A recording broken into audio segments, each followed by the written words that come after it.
Magistracy পাওয়ার, সেনাবাহিনী কি করতে পারবে?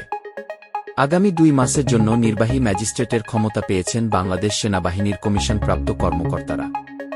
মঙ্গলবার 1 সেপ্টেম্বর রাষ্ট্রপতির আদেশক্রমে জনপ্রশাসন মন্ত্রণালয়ের সিনিয়র সহকারী সচিব জেতি ব্রু স্বাক্ষরকৃত এক প্রজ্ঞাপনে এ তথ্য জানানো হয়েছে।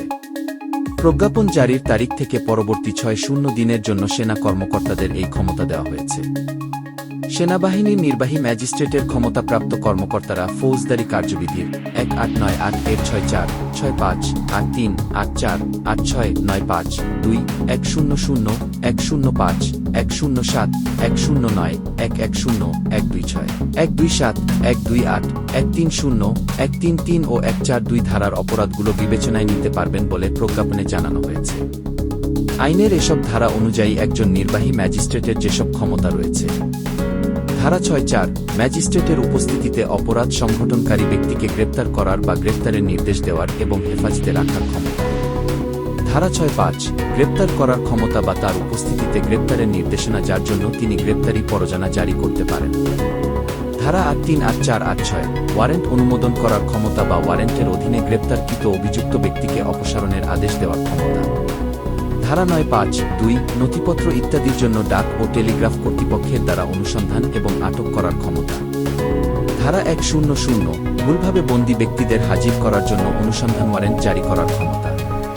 ধারা 105 সরাসরি তল্লাশি করার ক্ষমতা। তার ক্ষমতাপ্রাপ্ত ব্যক্তি উপস্থিতিতে যে কোনো স্থানে অনুসন্ধানের জন্য তিনি সার্চ ওয়ারেন্ট জারি করতে পারেন। ধারা 107 শান্তি বজায় রাখার জন্য নিরাপত্তার প্রয়োজনীয় ক্ষমতা।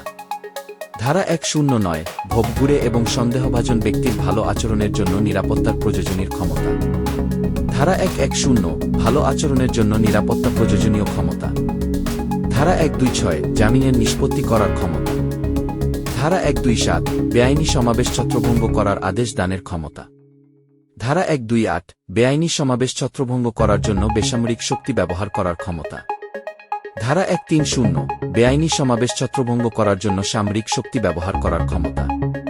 ধারা 133 স্থানীয় উপদ্রব নিয়ন্ত্রণে ক্ষেত্র বিশেষে ব্যবস্থা হিসেবে আদেশ জারি করার ক্ষমতা। ধারা 142 জনসাধারণের উপদ্রবের ক্ষেত্রে অবিলম্বে ব্যবস্থা হিসেবে আদেশ জারি করার ক্ষমতা।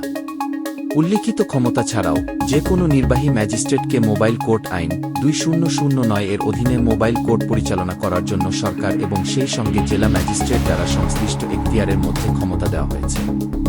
এই আইনের অধীনে নির্বাহী ম্যাজিস্ট্রেট তার উপস্থিতিতে সংঘটিত অপরাধ বা ঘটনাস্থলে তার বা তার সামনে উন্মোচিত হওয়া অপরাধগুলো বিবেচনায় নিতে পারেন। অভিযুক্তের স্বীকারোক্তির পর ম্যাজিস্ট্রেট সংশ্লিষ্ট আইন অনুযায়ী অপরাধীকে সাজা দিতে পারেন, তবে কারাদণ্ডের ক্ষেত্রে তা 2 বছরের বেশি হবে না।